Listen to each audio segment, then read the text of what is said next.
Good morning. Good morning. We just wanted a quick mic check, make sure that you can hear us. It's 10 o'clock and we're ready Technical to go. difficulties from time to time. You never know. Anyway, I'm pretty sure that we have sound. We should. And we have an awfully exciting topic this morning. Either that or awfully confusing. One or the Awfully confusing. I'm excited about it. This one was fun. I am too. So our topic this morning is, well, it's several things. The difference between living things as healing things and non-living things, but we'll get to that. So where we took a lot of this material from was one of my favorite books. It's called The Chemistry of Essential Oils Made Simple by a man named David Stewart, who has a doctor, we could bring his name, he deserves two, because he had an ecclesiastical designation and then he got a chemistry and science designations behind it too.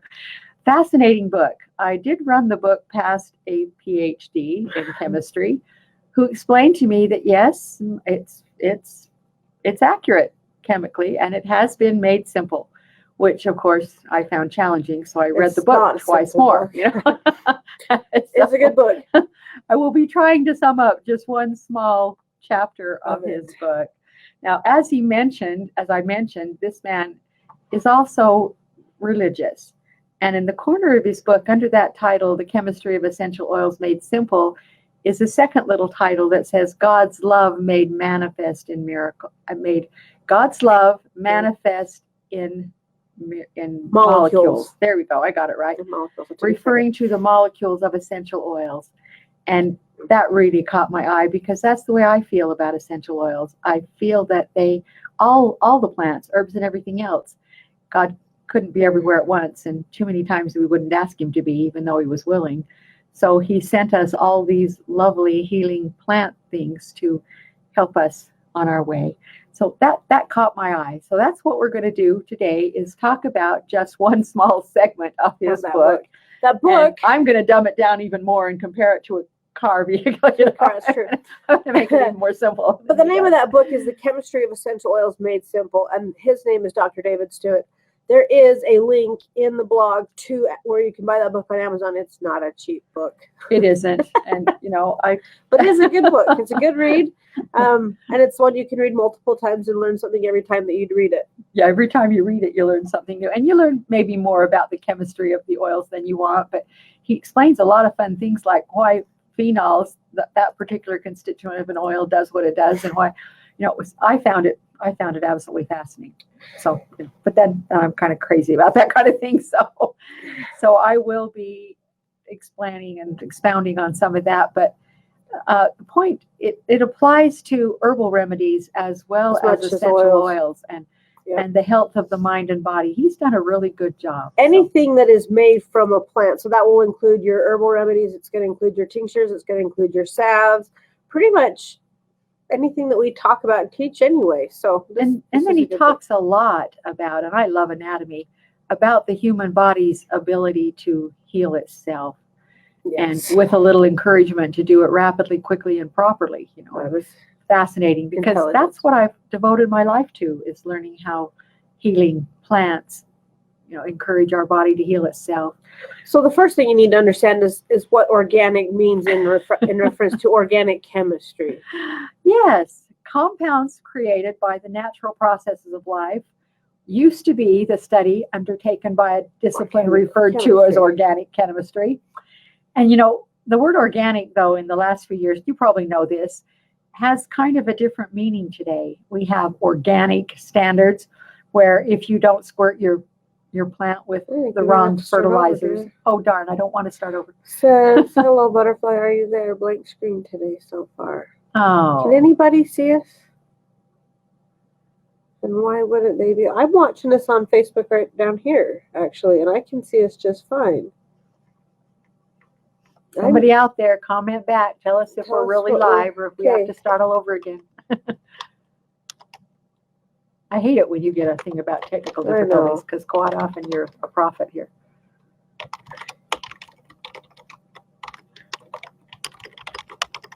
What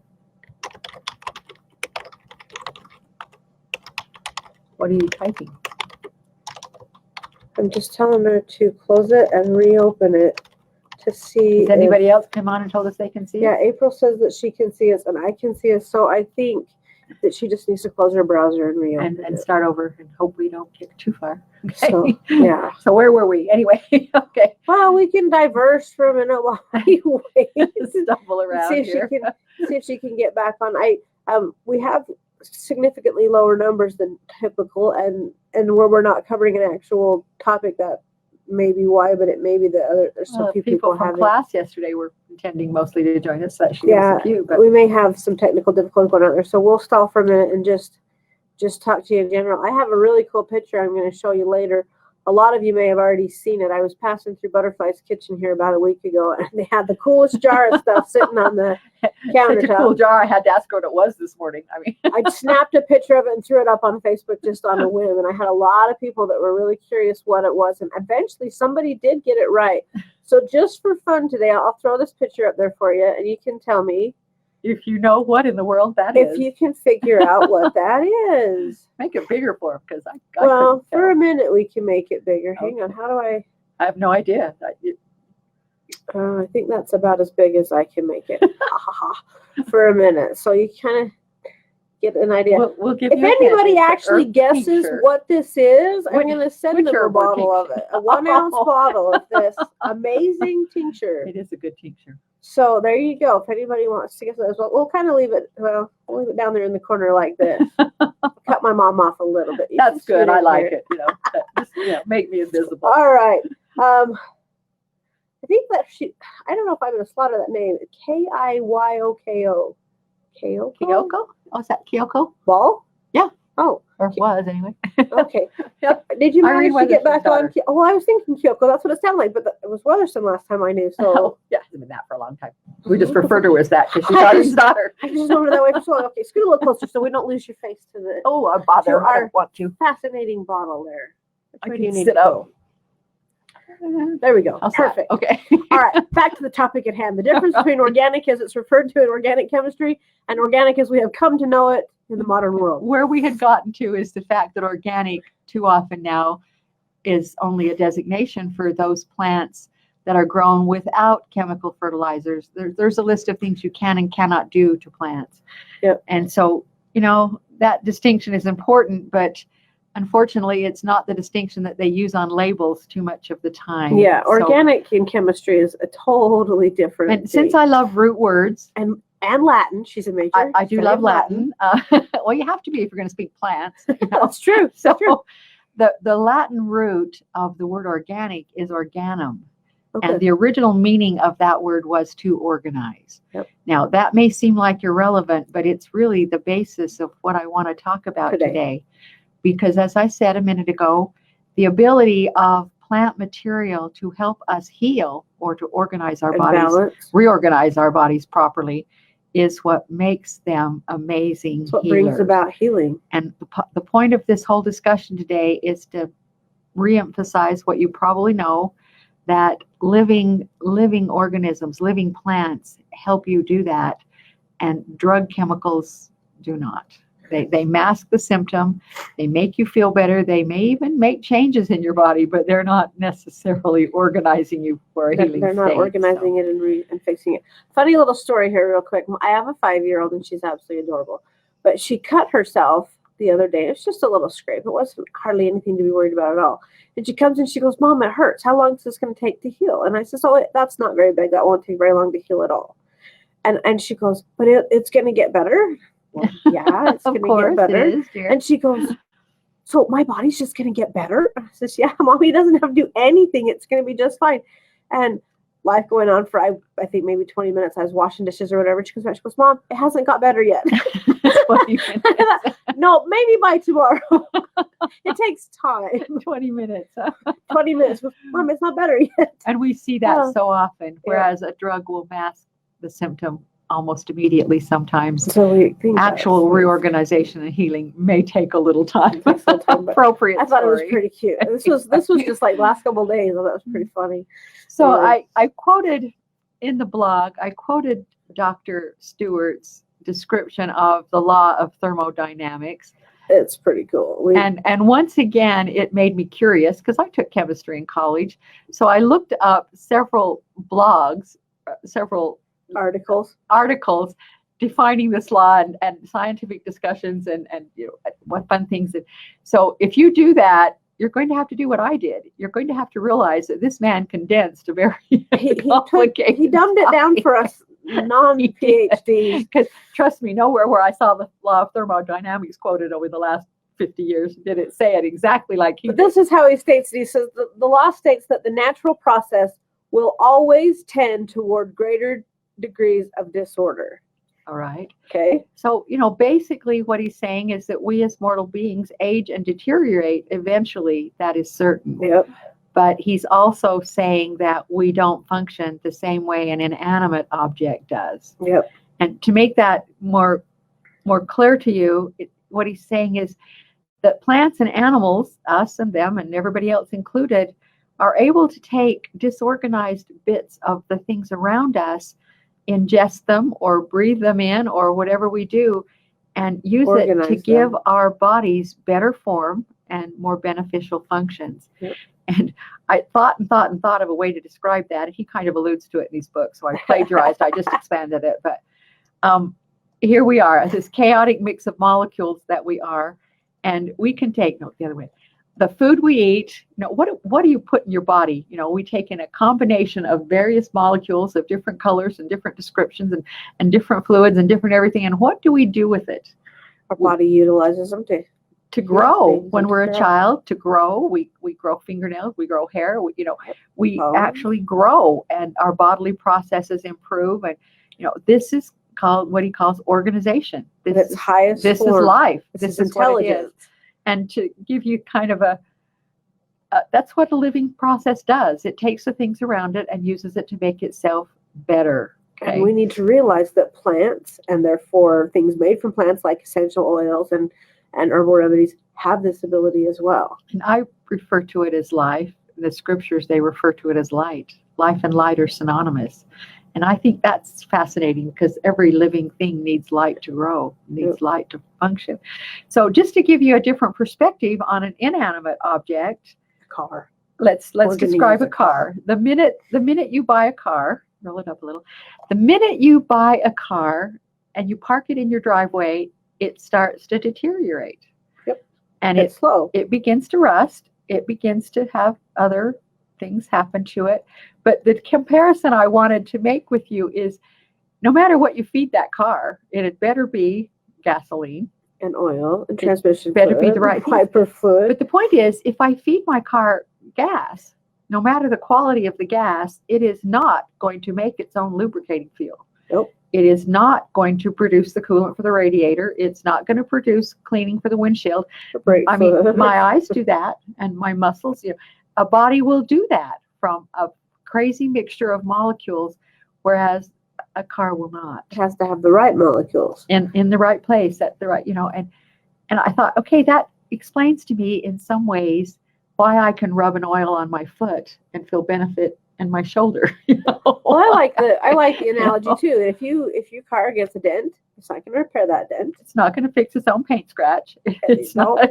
It has no ability to heal itself. It is an inanimate object, not a living being. But a plant that gets damaged by a child pulling it up or breaking it up, it will regrow. That leaf, it will, in the face of much strife, come back. It will do that. Plants can do that too. And plants, because they have the ability to do that, and this isn't in the blog, I'm wandering, but I have learned over the years that if I harvest a plant from the similar area in which I live, or similar conditions in which I live, or conditions that I need, the Chinese believe that the causes of disease are dampness in the body, or dryness in the body, or heat from anger.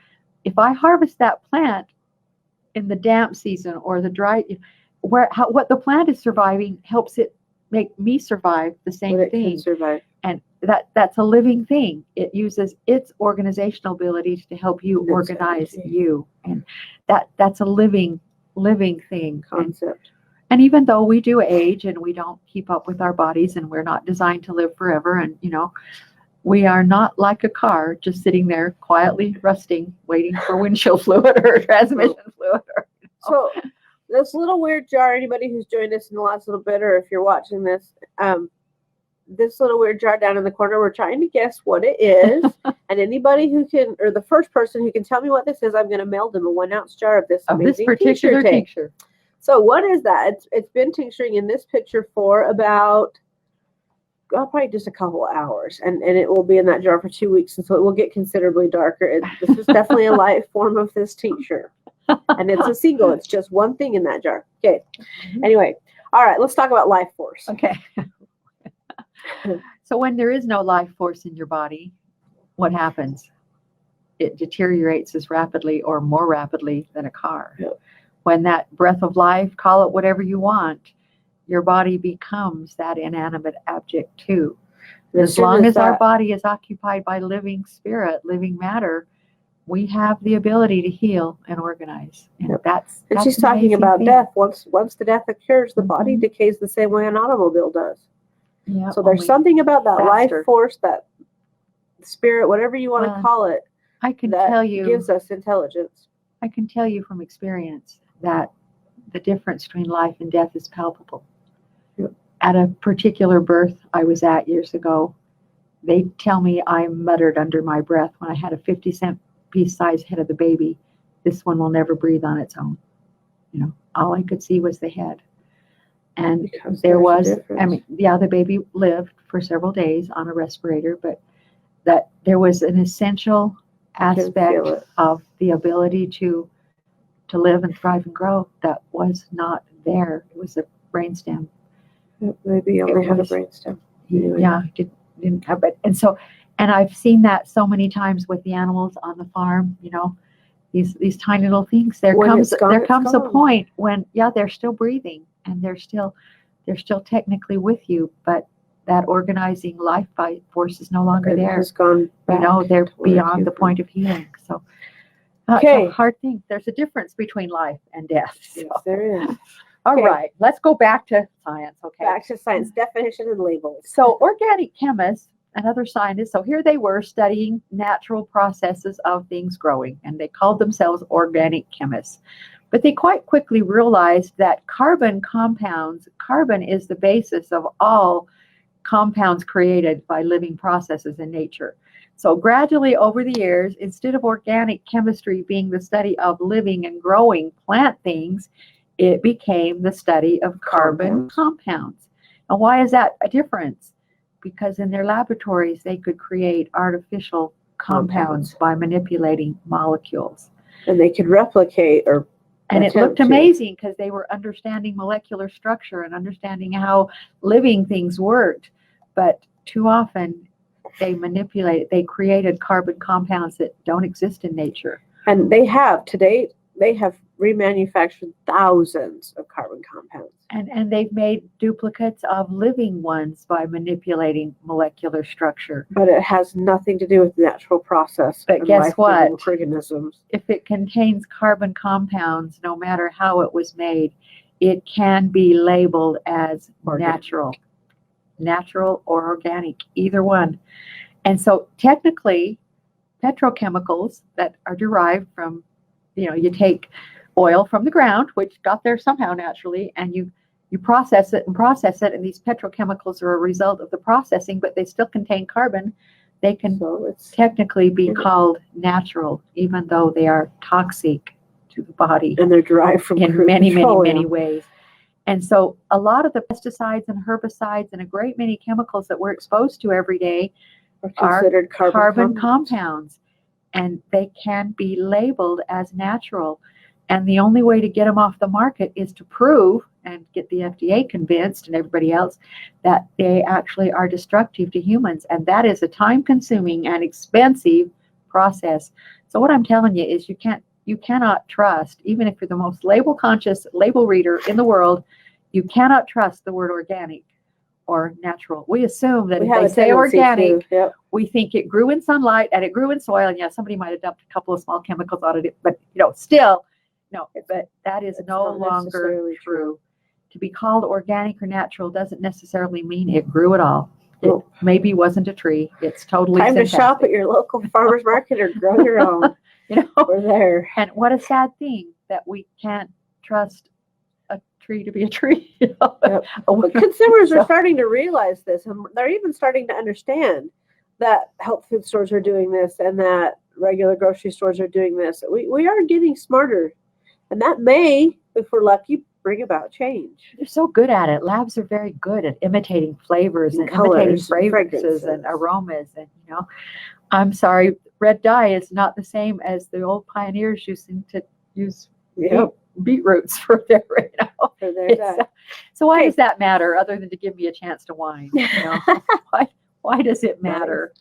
Because the chemical composition of something, the molecular structure, the little drawing she had on her opening screen of all those little octagon shapes, that really doesn't tell you everything there is to know about a compound. Therapeutically? Just because it's identical or almost identical to the living plant molecule does not mean that it will have the organizational capabilities, the healing capabilities of the original. We're probably going to read this part twice. This is really important. It says, substances provided in a laboratory through the manipulation of molecules do not contain the vitality and life force found in compounds when they are prepared in nature.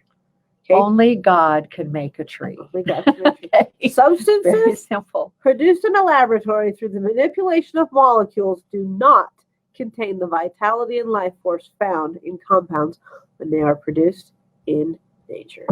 And sadly, and I'll probably say it again when it actually comes to that part in the blog, but sadly, you can take an organic plant part that it is plant. 90% of that essential oil is natural plant, but you introduce a synthetic molecular, even a tenth or a 15th part of it, and what your real molecules do is break themselves apart and try to repair the fakes. They try, and you lose a great deal of the healing properties of even the good stuff in the oil. And it's very important. You'll still have healing properties, but it won't be what you would have if you had the real thing. Okay. Dr. Stewart explains this next part really, really well. And in the blog, we have italicized this part so that you realize that this is not our words. This is his. This is directly from the book, and it is very, very, very important. But he explains it so well. In the blog, I bolded some things I didn't want you to miss. So hopefully we can. If I shout at you as I read the book. Okay, you want the first one? Sure. 2 compounds with the same chemical formula and molecular structure, one from a laboratory and one created in nature, may be chemically identical but are therapeutically different. So what scientists create and what God creates have different spiritual temperaments and different subtle energies. And I want you to get this part. Chemical formulas alone do not completely describe a compound. They have yet to duplicate that life force. You betcha. This is crucially important when it comes to essential oils that we intend to use for healing. It is we crucial. Need to know if they're living plant material or if they're not. If they're organic compounds. Or carbon compounds and chemically altered. Okay. So then he explains why natural oils heal and synthetic goods don't. This is pretty good. We're still quoting him, okay? That's right, we are. When we use therapeutic grade, really natural essential oils, they manifest an ability to organize, just like us. Okay. They can bring healthy order to a confused and sick organ, tissue, or person, dispelling disease and restoring balance to our systems. This organizing power is what the term organic originally meant. Order is harmony. Health is harmony. Disorder is disharmony. Duh. Sickness is when our bodies or minds are in disharmony. No, that was me. Okay. Sickness is when our bodies or minds are in disharmony or out of resonance with truth. So, here he's making a little statement about emotions playing into physical illness. Yes, he is. When we're out of harmony with truth, our body will tend to disorder. Yep. So can an essential oil help us see truth? I think it does. It pokes a little hole in our perception for a minute and lets a little light shine through. If you still have to choose to follow that. But if you've never used an essential oil on a bad day for an emotional issue, you are missing out. They are amazing for physical things, but Man, they're like your best friends when you're having an emotional bad day and knowing used which to- one. My employees are not currently this brave, but it used to be if I was having a bad day, I would know because I would see a little blue cotton ball sitting between me and the computer screen, saturated with tranquility oil. That's why it was blue. And I thought, oh, somebody's telling the boss to calm down and breathe. Okay, the power to bring order to disorganized systems in our bodies on the part of an essential oil is evidence of the intelligence, vitality, and life force with which the oil was imbued when it was fashioned in the living plant. Yeah. Just as life processes do not behave according to the law of entropy, which brings disorder, neither do essential oils. Okay. That's deep. Life processes do not behave according to the law of, in other words, slowly rotting away. Okay. They do not. Which brings disorder. Neither do essential oils. If they're real living things, they are going to help you heal. They're going to emotionally, spiritually, physically, whatever you want, you know. So, and then he goes on to say, by contrast, such harmonizing powers are absent from oils created synthetically and are greatly reduced in natural oils adulterated with synthetic ingredients or diluted with petrochemicals. Yeah. Artificial oils follow the natural law of entropy, the law of increasing disorder.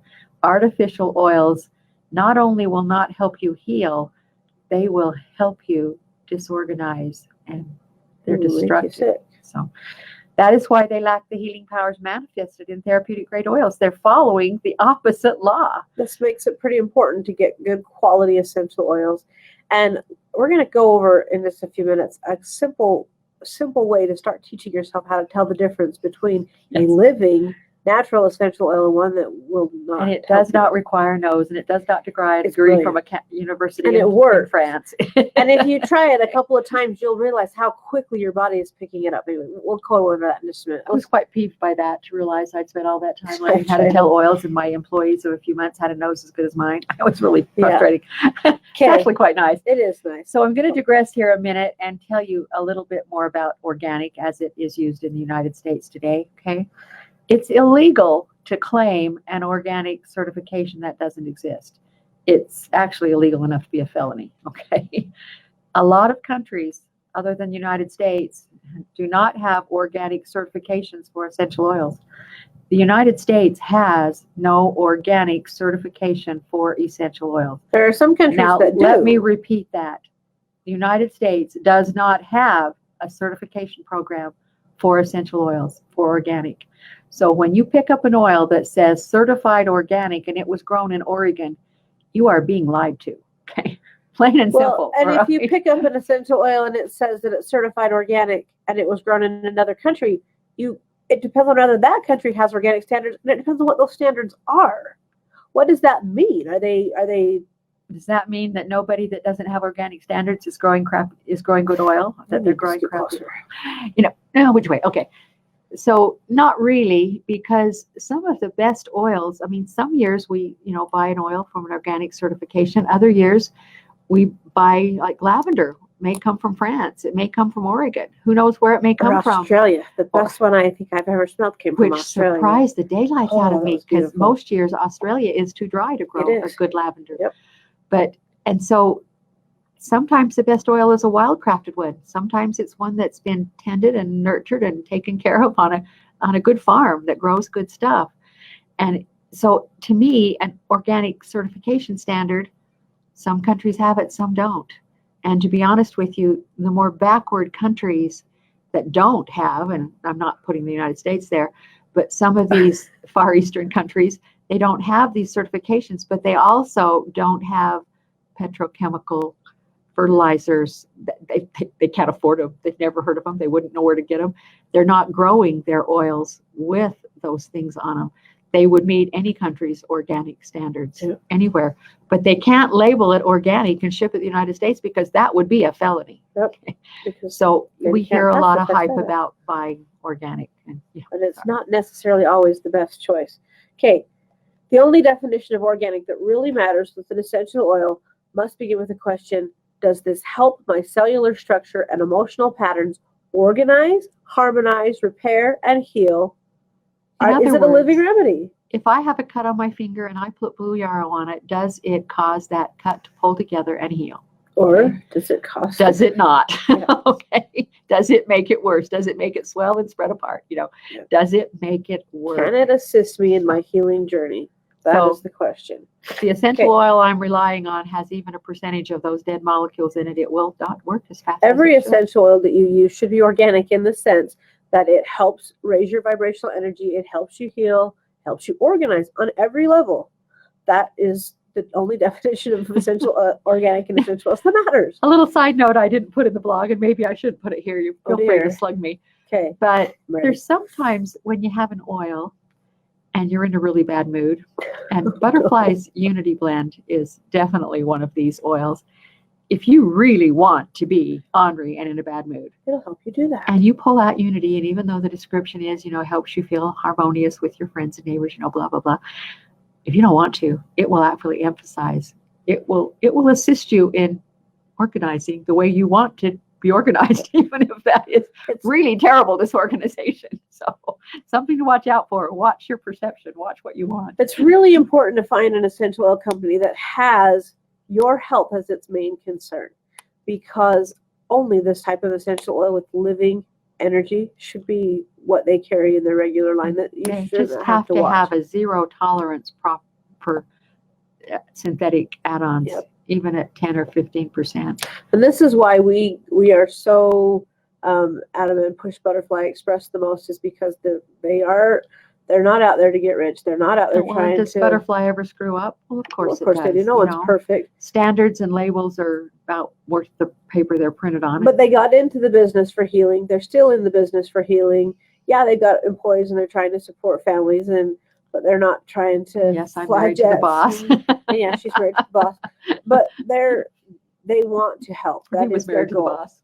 How does that work? I don't know. I don't know. But anyway. But they do have your best interest at heart. Anyway. So now we're going to try to teach you how to tell if you've got an oil that still has these organizing and healing properties. And so that they can be felt. I have been surprised at how quickly a relative newcomer to the essential oil world can tell the difference between an oil and the other. So, and some oils are stronger just because they're stronger. I mean, you take an oregano and sniff it, it's going to treat the inside of your nose differently than if you take sandalwood and sniff it.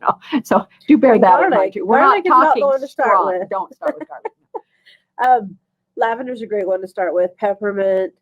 Sandalwood is a great teacher oil, but a little expensive. Actually, all the woods are. All the woods are. Cedarwood would do it. Spruce, a great way to start. Would be a great way. So here's what you do. All right. You hold the little oil bottle under your nose, or you put a little drop of it and you put it on your wrist and smell it. I don't care how you get it into your head, but what will happen is you will feel it go up the nose, and you'll feel it hit those little olfactory sensors right at the top of the nasal cavity. And you'll feel that for just a minute, but then it's like it's more like a second. It's like your head opens. It just goes. It should open your head. It should make you feel. It doesn't get stuck right here. If it gets stuck right there, you're done. Right there, you're in trouble. And here's what you do next time you're in Walmart and you walk past the candle section, and they have all those Scentsy warmer wax cubes. Pick one of those up and smell it. You'll feel it. You'll feel it lodge. Feel that it smells lodge wonderful. in your nose. if you like the one you picked, it will smell great. But you'll feel it lodge there. Then go compare that to an essential. Maybe have one in your purse next time you go to Walmart. Walk around the corner and smell that oil and feel it go past that. It passes the nose, it hits the head, and then the body goes, oh, I want this, and then it will send it. And then what it does is it settles into your chest. You'll feel it open right your into your chest heart cavity, and that's a real oil. And I've been disappointed to note that even a small percentage of synthetic in there will lock that entire oil into the top of your nose.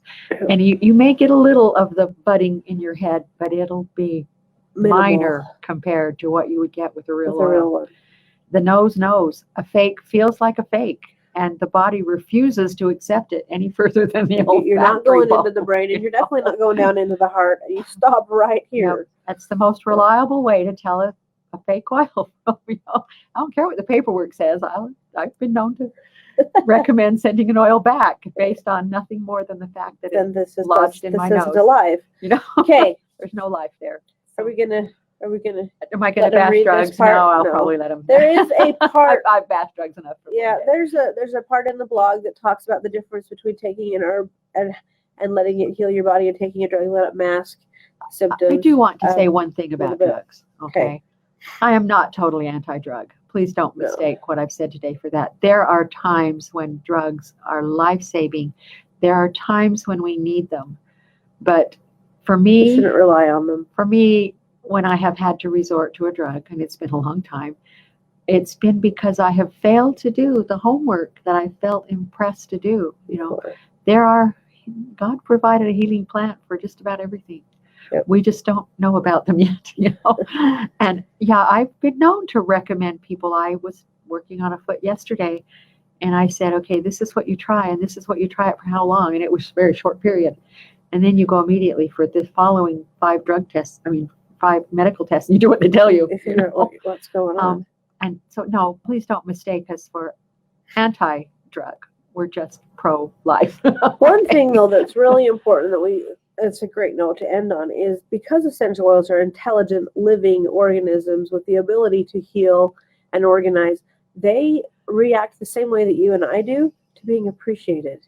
If you appreciate them and you love them and you're grateful for them and grateful for the source of them, they work so much better. They do. They work better. You want to kill your oils, just argue with your husband in front of your oil rack. I don't like it. He doesn't even like you being mean to somebody else. Your environment and their environment definitely affects the way they work as well. That may make us sound crazy, but we've been doing this for 25, 30 years now. It is so true. Okay, well, this has been a fascinating blog, and it's over. And no one's guessed what's in my weird, funky jar. So I'm gonna make it big again. Don't feel bad. I didn't guess it either, and I've been tincturing oils for 40 years. I'm gonna give it. Herbs. Anybody who makes it to the end of this is gonna get a little hint. It is a root. That yellow thing you see poking out at you is. I had one person slice cut across the root. That it was a flower, so it's not a flower. It is definitely a root.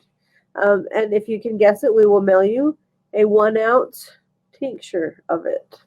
So I'll give you one more little hint. This is the number one thing that I recommend for people when they tell me that their children's arms or feet or whatever are covered in warts. Really? Yep. Okay. I thought, holy, this is definitely what you need to do. It's never failed me yet. Some stomach Kyoko says she has no idea. I was thinking of giving them the first letter, but there's only a couple of them that would give it away. So let's see. It's in the middle of the alphabet. It's not at the beginning and it's not at the end. All right. You guys have a great day. We're having fun here, I can tell. That was fun, yeah. We are going to sign off and let you go. So join us again in 2 weeks.